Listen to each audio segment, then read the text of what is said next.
Alright, well, I've been watching people's videos on YouTube, and I figured I'd like to show off my weekly comic hauls myself, so uh, hopefully be doing this weekly or maybe twice a week. Depends on how much money's coming in, if you know what I mean. But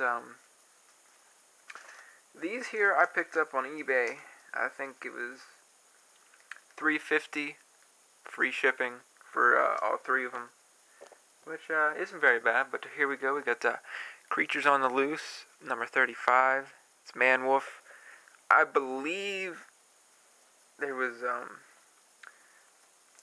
the focus of the series was other people during the run. I'm not quite sure how many Man Wolf issues there are, but I liked Man Wolf when I was reading him in Savage She-Hulk, which is one of my favorite series, so I figured I'd pick them up. I got number 31 here. They're in pretty decent shape. 35 is a mean spine curl there, but 31's pretty nice. I'm not really hard on grades. As long as the cover's intact, I'm pretty much alright with it, and it's complete. And here's number 30. Probably the best one out of the lot. It's looking very nice. Still kind of glossy if you take it out. And then what else? I picked this up on eBay. I've been trying to get his whole first volume, but the earlier issues are a little expensive. But this is The Death of Captain Marvel. Yeah, it's a graphic novel.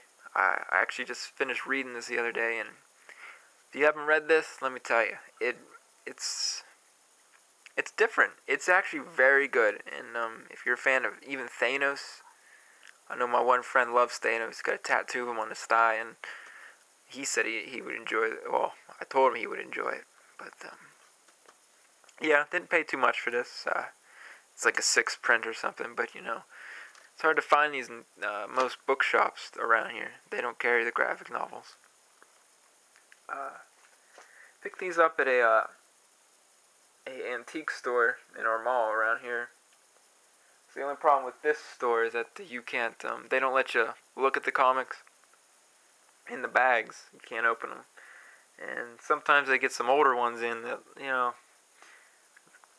grade's kind of but you gotta take some chances. They're usually kind of expensive, but got the Supernatural Thrillers, number 7, The Living Mummy. I like mummies, and I've been trying to get a hold of some of these Supernatural Tales, The Living Mummy. I'd like to get his premiere issue, but it's fun having something to go to shops looking for instead of just buying online, because I know I could get it online for a lot cheaper and faster, but it kind of takes the fun away from it. We got Submariner Special, number 2. It's not bad. It's pretty nice shape. Got a mean spine curl though, but I like older Submariner. And got a really beat up Captain America and Falcon. It was $1. I don't have very much Captain America, and it's $1.94. So I'm pretty sure it's 94 in his regular series, since it started at 100. But it was worth a read. Didn't quite get there yet, but let's see what else we got here. We got, again, the older ones they have, they're a reasonable price. They're usually pretty beat up. Here's Savage Submariner 71. Again, really, really kind of beat up, but again, as long as the cover's intact, it's got a few creases here, but it caught my eye, so I figured to pick it up. Can't beat that for $1. And these, I haven't run into this guy yet, but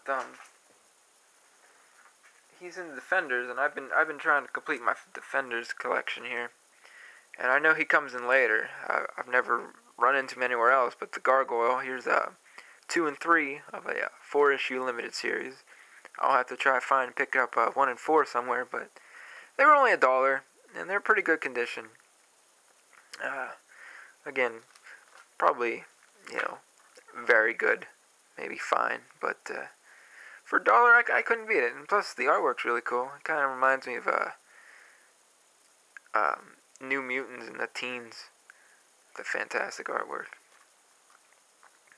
They almost painted. I'm pretty sure it's painted, but again, they had an issue of Defenders I didn't have there. Yeah, they had two of them. One was $1, and the other one was $2.50 for the same issue. And this one looked like the better of the two. Again, there's Gargoyle. I haven't quite gotten there yet, but I only got about 30 or 40 more Defenders Volume 1 to get. I have that complete. Now, I'm not a fan of Kazar here, but I got a lot on eBay the other day. I think it was 2 through 17. Got it for I think $4, and this was number 1 in the run, so I figured I might as well pick it up. They had a number 30 there. I didn't know it went that high. There might have been a different volume, but figured give it a try. I usually read them if I can start at 1 and go from it for the more out there series. Now these two were probably the highlight of the antique shop. Now this one I took a gamble on. I don't have very much Amazing Spider-Man. I think this one was $5 or $6.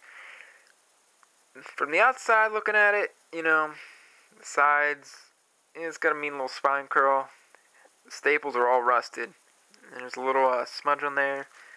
And the back had a rip and a stain. And it looks like just a little bit of water on the outside. But when you open it up, it's really loose. Again, the staples are just barely holding it together. The pages are straight yellow. I mean, it's as yellow as this background. I mean, it was a gamble, because again, you can't look at these when at the shop where you get them. So you gotta kind of take a gamble. I mean, I like the artwork. Again, Man-Wolf, that's kind of why I went for it. But, again, this is probably the earliest Amazing Spider-Man I have, just because, I was more worried about finishing my She-Hulk runs and picking up early Amazing Spider-Man. But now this one is probably the highlight. This is Tales to Astonish, number 90. It is the first appearance of Abomination. I've always enjoyed this cover. Before I even knew it was the first appearance of Abomination, I thought it was a really cool cover. And, just being the first appearance of Abomination, it's a minor key, so you gotta have it. Now, I paid $7 for this. Not sure if I was overpaying or not. The only thing wrong with the outside physically, it's got a little bit of spine curl. There's a little crease here. And on the back cover, there's like a little chunk taken out at the bottom, about here. But other than that, it's glossy cover. The cover still has a nice gloss to it. Staples are real tight. The pages are, off-white. Really nice. I mean, $7. I'm not sure what it goes for. I was there, figured to pick it up. I mean, they had some other Tales to Astonish that were a little more expensive and a little earlier, but they were more beat up. But I might go back and take another look at them. But this was certainly the highlight. But yeah, all in all, not a bad day. Didn't spend too much money, which is always a plus. But I'll probably catch up with next week. Thanks for listening. Stick Source.